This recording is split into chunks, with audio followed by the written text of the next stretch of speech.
पंजहानी वजीर आजम लाल बहादुर शास्त्री जी के यौम पैदाइश पर बीटी रोड बड़ा मस्तान कैंशन मजदूर क्लब के सामने टीटागढ़ शहर तृणमूल यूथ कांग्रेस की ओर से फूल चढ़ाकर श्रद्धांजलि अर्पण की गई।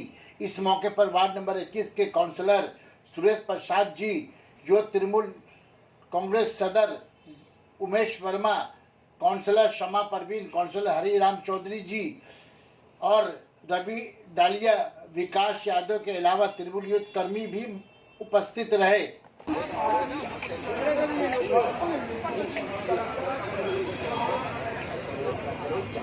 अमर रहे, अमर रहे, लाल बहादुर शास्त्री अमर रहे, अमर रहे, अमर रहे। जय जवान, जय किसान, जय जवान, जय किसान, जय जवान, जय किसान।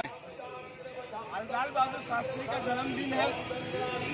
1906 में उनका जन्म हुआ था।